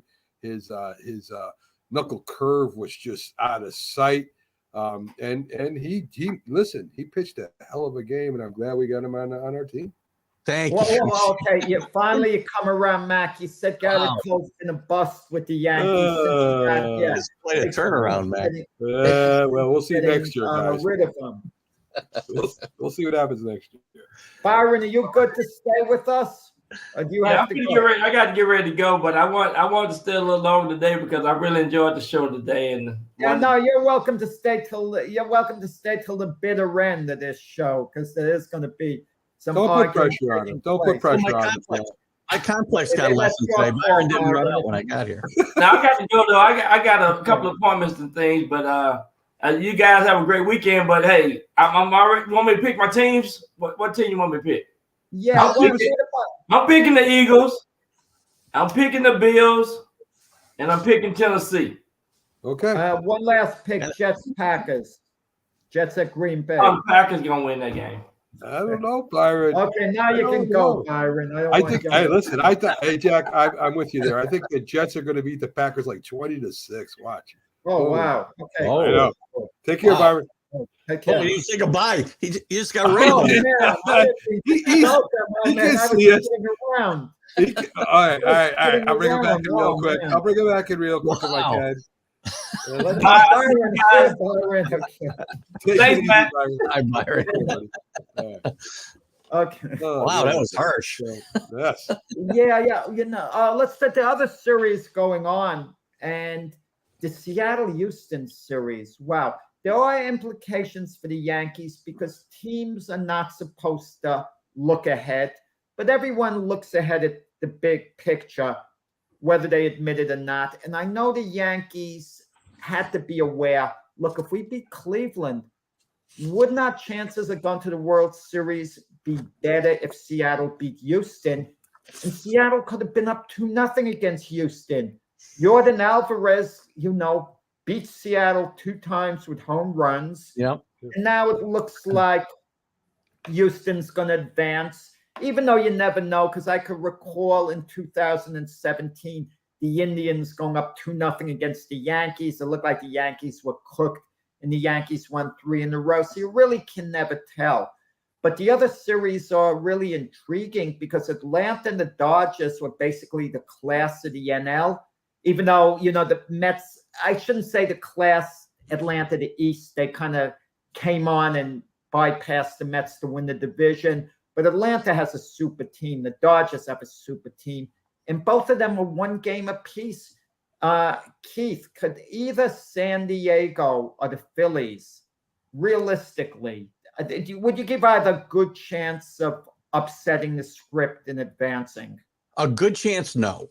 I think the Padres are still a flawed team, despite them steamrolling the Mets pretty much. I think that the Mets beat themselves in that series. Not to take anything away from the Padres, the Mets didn't play well. I think the Dodgers just have too much pitching, and the Padres will come out.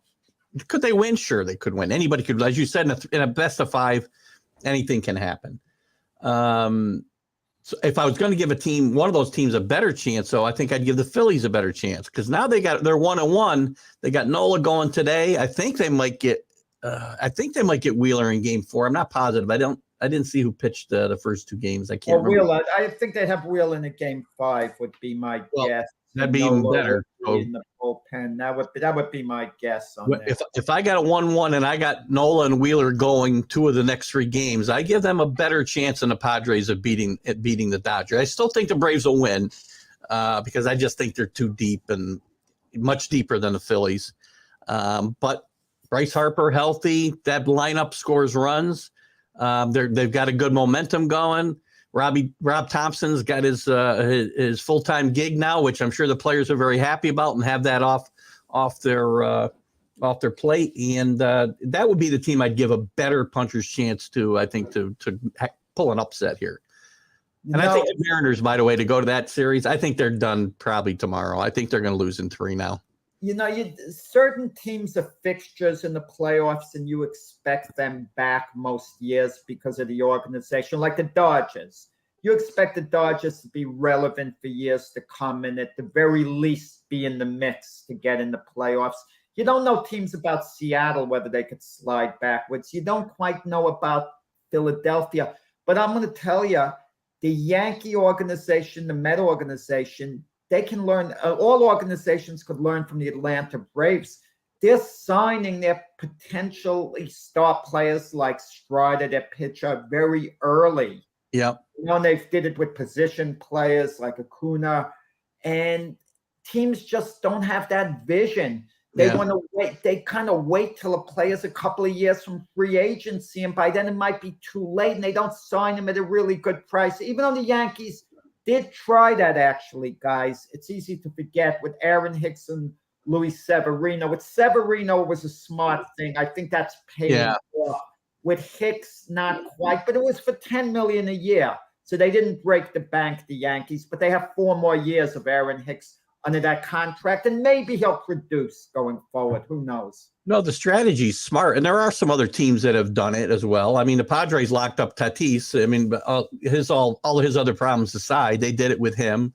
Yeah. But again, we go back to the same question. They do it, but they've also got opt-outs after 2 years or 3 years, which to me, you shouldn't give it to them both ways, but teams do. But I do think it's a great approach. And as far as teams that can have sustainability, don't forget the Astros in that equation too, because they've built something that's been sustainable as well now for quite a few years.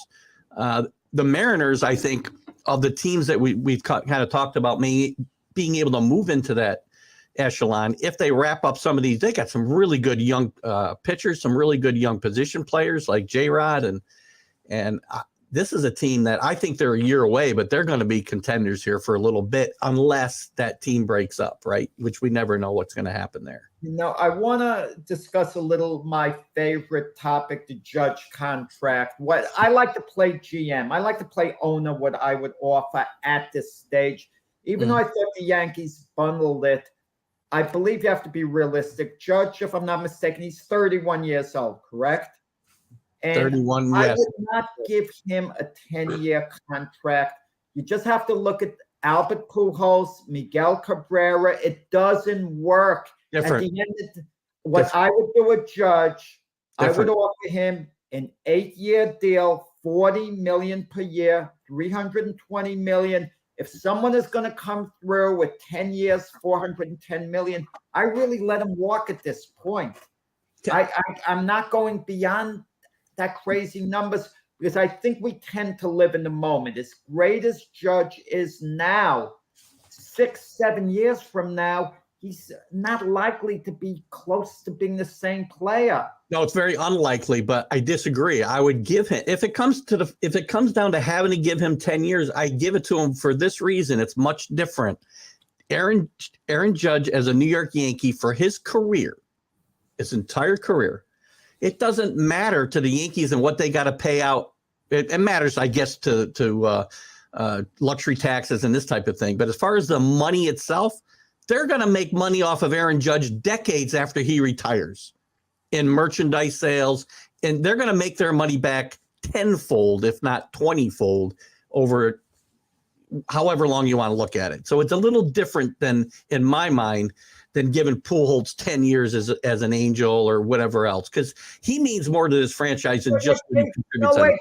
Pujols was as iconic to the Cardinal organization as Judge to the Yankee. When Pujols left, he was arguably the second most popular player in Cardinal history next to Stan Musial. I would have given it to him as a Cardinal. I wouldn't have given it to him if I'm the Angels. They offered him 9 years, Pujols, but he wanted the 10th year. And you should have given him the extra year because, again, they make monopoly money, Keith.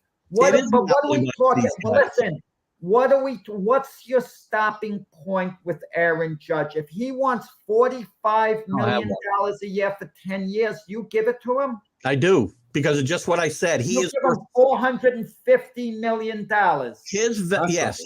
I would give him whatever it takes to bring him back. And for the exact reason I make just him the told you. highest paid player in baseball history per year and make it a 10-year contract. If I have to, I would, because of what I just told you. They Well, will if make he money wants off- opt-outs. They'll if he make $1 wants billion. opt-outs. They will make $1 billion off of Aaron Judge on merchandise alone in the next 30 years. Believe me. Let me throw this to you too. Ohtani might play out his option at the end of 2023. There's one more year left. Then he becomes a free agent, from what I understand. If you're going to give crazy money, you could, and if Judge left and you sign Ohtani, you're going to be fine.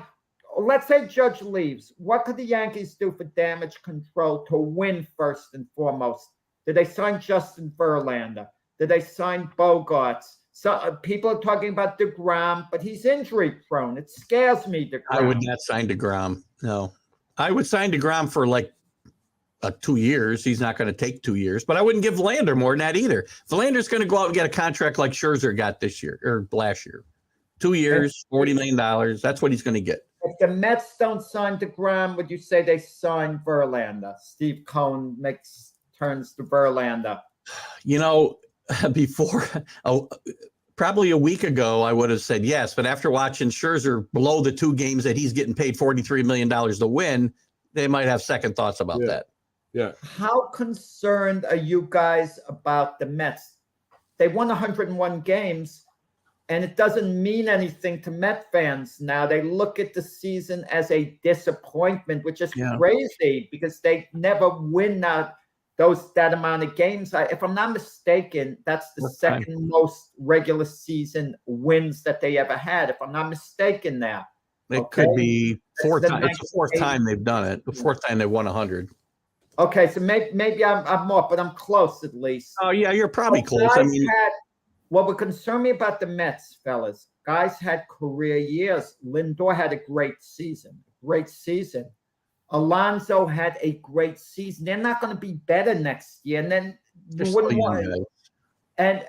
And also Edwin Diaz, their closer, they might lose him. He's a free agent. You know, they might lose DeGrom. They've got to kind of, get other players. Who might the Mets be eyeing, as far as free agents, trades? I can't see them just standing pat. Brian Nimmo, they might be losing him too, and he's a useful piece in the outfield. I think Nemo's a key to bring back for that team. I like him. He plays good defense in center field. He's a really good offensive player. He does things, little things that go unnoticed sometimes, and the things that are absent in baseball today sometimes. Diaz is an interesting case because, he was the best closer in baseball this year, but the guy's had a pretty up and down career, as closers tend to do, right? They're good one year and they stink the next, and then they're great again. And you just never know what you're going to get. And it's going to be very hard to give him a longer contract that really premium money, which they're probably going to have to do to keep him. I would expect the Mets fans not to be, okay with this. I think they're very upset with this. You have the 2 best pitchers in baseball, and they can't get it done. Yeah, all that money, a very good team too, offensively, with a lot of power. The Mets had everything going for them.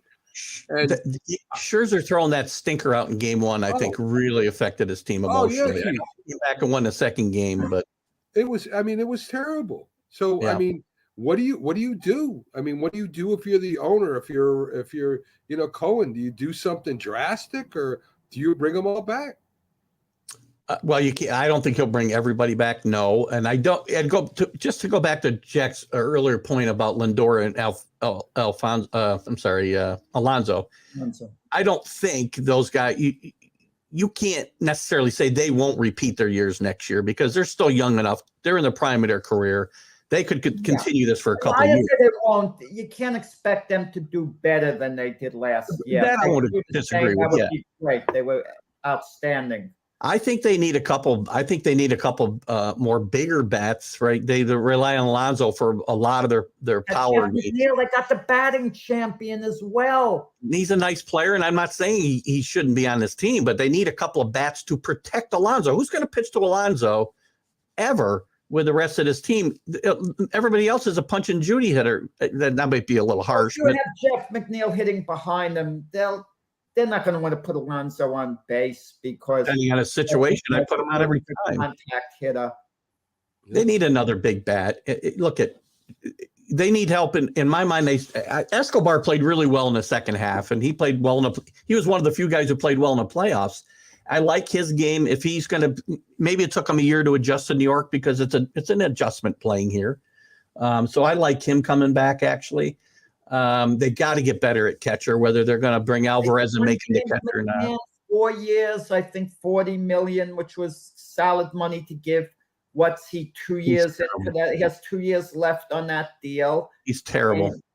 But the thing is, when you invest X amount of money in a guy, unless the guy truly is horrible the way Robinson Cano was, you can't just cut him so easily. You have to kind of sometimes make do. I think the Mets can. I think Steve Cohen's going to have the same mentality as the Yankees have. The money isn't going to matter. If you can't perform, you're not going to play. And he's not. Mets are not going to be any better next year, or maybe even as good if McCann and Neto are the catchers next year. They're not going to be. Steve Cohen is 2 years in as the owner of the Mets. He said we should win the World Series in this area 3 to 5 years. We should have a World Series winner. Now, let's say that time passes and they don't win. Is it possible Steve Cohen will say, look, I tried. I did everything I can. I think it's time to maybe move on. Even if I don't sell the team, I'm not making all these crazy, bold moves. We're going to stay put in just whatever. We talk about the Yankee window maybe closing. As crazy as it is, could it be the Met window is closing quicker than the Yankee window? It could, with the amount of free agents that they have. And yes, Steve Cohen, we don't know in this era of baseball, there haven't been a lot of big money spenders that stick around for a long time, like the Steinbrenners have, right? They do kind of come and then they get bored and they leave, right? So we don't know about Steve Cohen in that regard yet. Right now, he's dedicated, which God bless him, he's dedicated to bring a winner to the Mets, and he's doing everything in his power to do it. And I think they'll try to continue to get better. And don't put them out of the Ohtani conversations yet. We don't even know if Soto will stay in San Diego, for crying out loud. They still got to sign him. But one thing about Steve Cohen, he's not just the owner; he's a fan. Good He's a fan of the Mets. So he's not gonna move on. I mean, he's gonna be there for the rest as long as he can. It's entirely possible. Yeah. Whether he continues to throw money at this, though, to Jack's point, after 3 or 4 years, if they fail, that might be a different story. And, he might go a little bit more contingency, which for him still would be a lot of money probably. Yeah. But he's a businessman. He didn't get rich by throwing money away. That's for sure. Right. Unlike you and I believe Keith supports opt-outs in players' contracts. Do not. Like if Aaron Judge wants an opt-out after every couple of years, are you going to give Judge any opt-outs? No, in the contract we just talked about, Aaron Judge gets no opt-outs. You get your $4 million. If Aaron Judge will say, okay, I'll accept your 10-year deal, I'll accept it for the $41 million a year, whatever the heck they're going to give him, but I have to have an opt-out after 3 years. Now, as much as I might like to make an exception, I can't be a hypocrite because I'm very, very staunch in this. You can either have the security of a long-term deal and the money guaranteed, or I'll give you opt-outs and give you less years and less money. And I'll give you opt-outs. But you can't have it both ways. Pretty good shortstop that just opted out, said he is opting out for sure. Carlos Correa with the Twins. He signed a nice 3-year deal that allowed him to opt out after year 1, year 2, year 3 would have been a free agent. He had a good, solid year for the Twins. Very, very good. See, and he feels he's 28 years old. now's the time to go free agent. Mhm. Because the players sometimes overplay their hand, and other teams are going to look at Carlos Correa and say, he's not a $35 million a year player. Maybe I'll pay him $25 million a year and give him a 7-year deal. You don't know. He might go back to the Twins for all we know, but it's a bit chancy. Guys, look what happened to Michael Conforto. I was just going to say Conforto, yeah. Right. They offered him 6 years at $20 million per year, total of $120 million. Scott Boras was his agent. Scott Boras was probably thinking, you could get 28 to 30 million. That's where we're going to go with this. Now Conforto, who knows if he's even going to play again? He was the first guy that came to mind when you mentioned guys overplaying their hand. And, it's usually guys who are managed by a guy like Scott Boras specifically, or somebody like him. Correa, that contract, I have no problem giving him opt-outs. If you want to sign for 2 or 3 years, well, I guess it'd have to be 3 years, I suppose. I guess 2 years. But if you're going to sign that short a contract and you want to give guys opt-out, that's fine. But if you want that long-term security, then no, can't do it. Keith, you said a while ago something interesting when we were talking about Edwin Diaz, about relievers in general, that these guys are all over the place. They're good. They have a good year, bad year, good year, bad year. Mr. Mariano Rivera. What about Chapman? Chapman is off the postseason roster. Let me ask both you guys this, Mac, too. If Chapman was pitching like the Chapman of old, outstanding closer, the fastest fastball in the major leagues, and let's say he blew off a practice, what would the Yankees have done? Can you imagine them leaving him off the postseason roster if he was the Chapman of old? No. Me either. But the practice thing, I might have a problem with. I'd probably fine him. Yeah, I definitely. There's going to be some penalty, but he'd be on the roster because you're not going to cut off your nose to spite your face. That's And look at if Chapman were the Chapman of old, I don't think he'd have missed the workout either, because by everything I've been able to kind of piece together, part of his acting out, getting the tattoo and going on the IL because he got an infection, missing the workout, is because he has not handled his demotion very well emotionally. And that's why he's giving his little protest here. And the Yankees said, fine. What are you talking in regard to losing his closer's role? Yeah. He has not dealt with it very well. And, look at I think it was debatable whether he'd have been on the roster even if he came to the workout. I don't know that was a done deal either. But because Chapman would be an X factor, because even though his control has been awful, he could still throw hard. And let's say all of a sudden he can get the ball over the plate. I mean, and what if he doesn't? Lightning in the bottle with Chapman in a certain situation, if it's a gamble type thing. And he's scary to bat against. If you asked me if I was a hitter and I had to hit, the one pitcher I wouldn't want to go against is Chapman, because the ball could be sailing by your head and the guy's not even trying to throw at you. Yeah, I don't disagree with that. But, as far as him being on the roster and the X factor, I mean, the problem with them putting him on the roster would have been if they had to use him, say, in game one, and he was just awful, all over the place, walk the bases loaded, which he does more often than not, gives up a couple of runs. Well, now you've lost him for the rest of the series, because you're not going to put him in there, and now you're a pitcher short for the rest of the series. So that's why I think they were thinking twice about whether they were going to take him anyway. I think they bailed him out. He bailed them out, rather, having to make a decision. He made it for him. Yeah. There's talk that if the Mets tried to sign Judge, it starts a bidding war with the New York Yankees going forward. I personally don't believe it, because I think the Yankees are more about business now than they were under George Steinbrenner. Under Hal, they're a lot more prudent. I don't think they're going to throw money wildly to get guys away from the Mets the way George Steinbrenner did, because I know George Steinbrenner wouldn't let Aaron Judge escape no matter what. Okay? He'd never let him go to the Mets. But if the Mets somehow snagged an Aaron Judge, just George Steinbrenner comes back and he signs DeGrom and Edwin Diaz. He hits them with both of those guys. But so it's going to kind of be interesting. It would be interesting to see how those dominoes would fall, but I don't. Go ahead, man. I think there's still something to be said about the Yankees tradition too, right?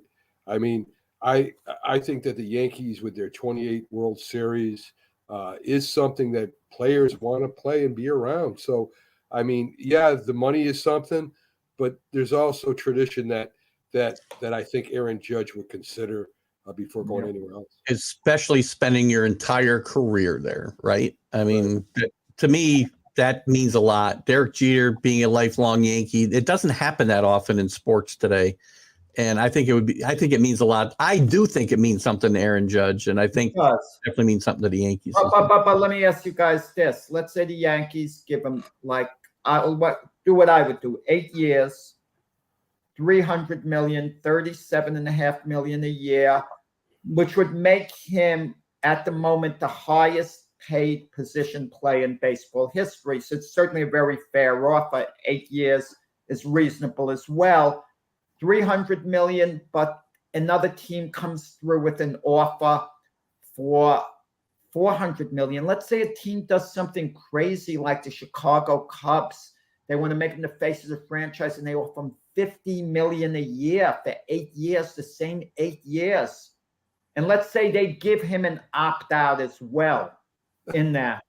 I mean, is Aaron Judge going to turn down $100 million over tradition? Now, some people might. Jose Ramirez of the Cleveland Indians, he's playing for a little over $20 million a year. His agent begged him not to take the offer because he was going to be a free agent because he could get more like $30 million a year somewhere for sure. And he said, look, I came up in the Indian farm system. How much money do I need? It's not going to change my life. The extra, money, millions and millions, So and it's not. And in reality, it's not. Listen, guys, I think ego fits into this in large part. It's about status.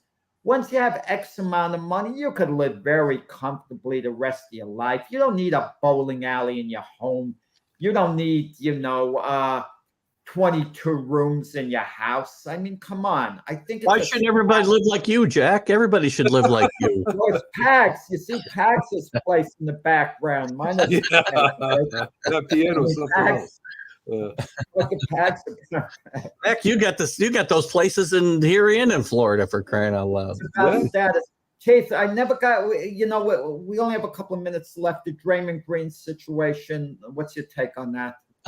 It's just ugly. I mean, this guy, look, I mean, there's a lot of stories about what happened there, and it's an ugly situation that the team, I think the team more than the league really needs to take a handle on. And this guy's not the player that he was. So I think there's going to be some severe discipline that comes down for this guy. I hope so. This is an ugly situation, and he's a powder keg. He's going to do this to a fan someday is what I'm afraid of. Because he's nuts, and to me, the Warriors don't necessarily need to kowtow to him anymore because he's not the player that he was either. Bad situation. Right, like the Devontae Adams thing. I watched the tape this morning for the first time. Devontae Adams was absolutely out of line. Yeah, I don't want to hear that the fans suffered all these injuries. I saw the push. Yeah, I saw the push. Is it possible the fan could have gotten injured that way? Yeah.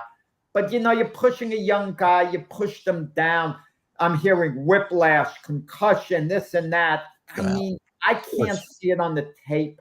It looks like the fan, he has a right to file a suit. He should not have gotten pushed like that. He absolutely shouldn't. But I question the severity of the injuries that have been reported. I would agree. I mean, I think this probably some guy you see on TV got with this fan right after this game. And look, Devontae's wrong. He said afterwards right away, he tweeted, said he was wrong. He apologized. I hope the guy sees this. Doesn't make it, better. But I think this sounds like a money grab to me as well. Yeah. Keith, I was just going to say that, he's already hired a lawyer. Yeah. So, they're going to go after him for the big dollars. Yeah. I think the NFL probably should do something. I mean, whether, like I said, whether it's a fine or something to him, but he's sure not. He's a young kid. I mean, there's no way he got hurt.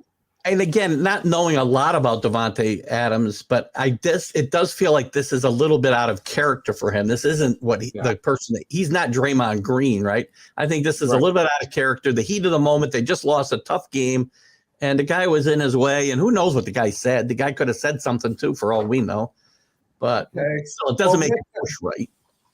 With that, we're coming to a close. Keith from TJI Sports Talk. I mean, great insights. We didn't badger you too much on the Patriots. We'll hear from you, late in the week and get your prediction before their game with the Cleveland Browns.